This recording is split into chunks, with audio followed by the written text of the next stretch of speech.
এটা হচ্ছে নোয়াখালী বেগমগঞ্জ রাজগঞ্জের আশপাশে গ্রামের বাড়িগুলা।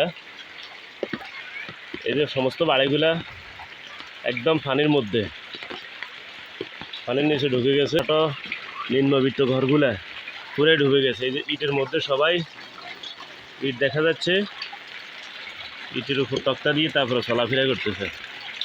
তারপরে এদিকেও একটা ঘর দেখা যাইতেছে ভিতরে, ওরাও পানিবন্দি।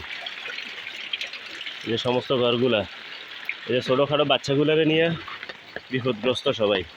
কোন সময় কোন দুর্ঘটনা ঘটে। এই শুধু পানি, প্রচণ্ড পরিমাণে পানি। এই যে অসহায়ের মতো বাচ্চাগুলা তাকাই আছে।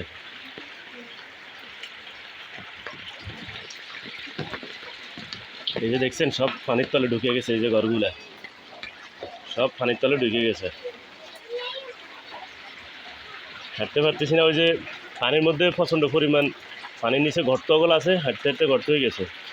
আর এত প্রচুর পরিমাণে স্রোত আসতেছে, বৃষ্টির তুলনায় এত স্রোত কই থেকে আসে আল্লাহ মালুম, আল্লাহ মালুম এত স্রোত কই থেকে আসতেছে। প্রচণ্ড পানির স্রোত আসতেছে। এই যে সমস্ত কিছু ডুবে গেছে। এই যে ঘর দুয়ারগুলো সব সব এভাবে প্লাবিত হয়ে গেছে। এই ঘরে 4-5 জন আশ্রয় নিছে। এই বিল্ডিংয়ে এই বাড়ির কয়েক ফ্যামিলি আশ্রয় নিছে। এই অবস্থা চলতেছে। এই যে এই ঘরে 4-5 জন আশ্রয় নিছে, 4-5 ফ্যামিলি এই বিল্ডিংয়ের। ওই যে উপরের তালাতে এই বাড়ির অনেকে আশ্রয় নিছে। এই যেভাবে প্রত্যেকটা বাড়িতে এই যে ঘরের ভিতরে পানি ঢুকে গেছে।